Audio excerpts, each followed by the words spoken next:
this could only happen in Pisces season for sure.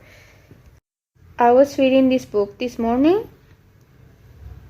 It's called The Use of Trauma Hormones for Emotional Energy Harvesting by Caraf, Avnayt.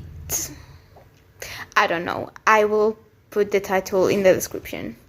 It basically talks about how the media and the elite of the parasite use pain and fear to control the masses and harvest energy.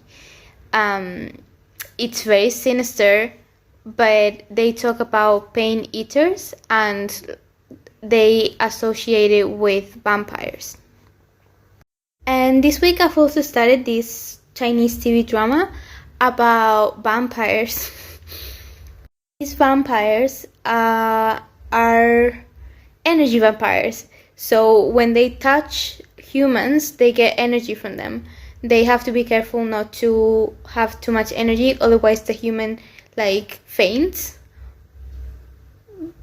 There's also a subdrama, romantic stuff, but 教授，这个实验还有多久才能结束？等你拿到名单，把那些基因特别的吸血鬼抓到手，我这就快了。那他们来了也会死？你当初说用于研究的不一定会死，这叫新生，你懂不懂？人类要进步，也要生存，牺牲是必然的。当然，做实验的时候用一些小白鼠、青蛙和兔子，不是很正常吗？怎么，你现在心软了？ It's funny to me how both in the book and in this TV series talking about sacrifices.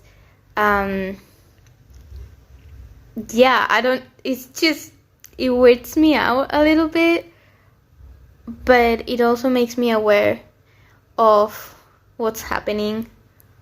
So yeah, take it as you will. Just FYI, it was too much of a stimulus for me not to say anything, you know? Another thing about this book is that they were talking about sacrifices, like blood sacrifices, rapes, and all these things made to harvest emotional energy. And they were talking about people without souls, and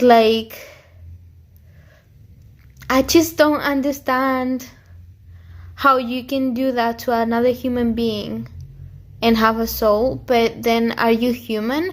And is this 1% of the top 1%, are they not human? If so, are they the reptilians that other people talk about, the Illuminati and shit? Or are they another type of being? Pisces season. No, because now I'm stuck in this loop, you know? So if you are a human and you don't have a soul, it would make sense that you don't care about other people's feelings, right? And it would also make sense that you just follow the crowd and not think about anything. You would just be automatic, like an automatic robot with no feelings, no thought, no anything. And that would make a lot of sense with how the world is going so far, no? It would explain a lot of the apathy that we all feel. No? Once you sell your soul to the media and to whatever fear-based reality we are in, then you don't have free... you hand over your free will, therefore you don't need... I don't know if I'm explaining myself. I'm just stuck in this loop and I just needed to get it out. So here it is.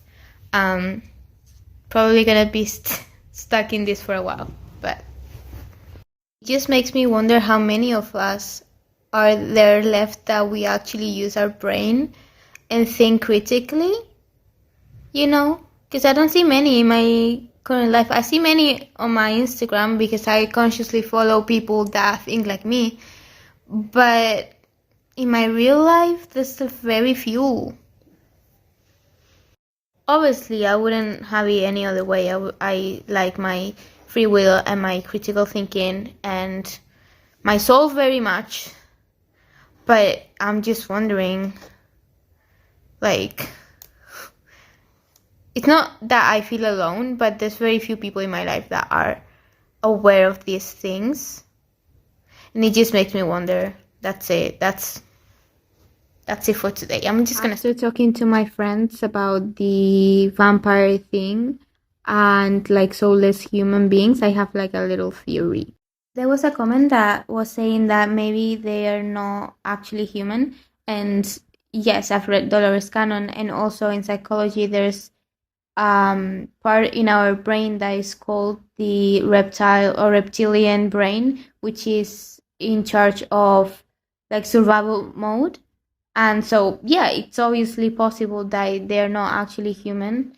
But in the book, they were talking specifically about how humans choose to inflict pain on other humans or even sacrifice them and make sacrifices, make rituals for the gods or for like energy vampire harvesting things. And that was very odd and sad and terrifying to me. What my friend told me is that when you are exposed to trauma, like for long enough, then you start losing touch with your soul in a way. Like you start losing touch with the part of you that makes you human and therefore makes you able to harm other people, I think. And I think that's what's going on. It's sad, but yeah. The impression I have from reading the book from Dolores Cannon and also the Quran, and in general, I think what it comes down to is to hold your frequency, to hold your light, to keep doing you, and just try your best. Because that's all we can do in this world.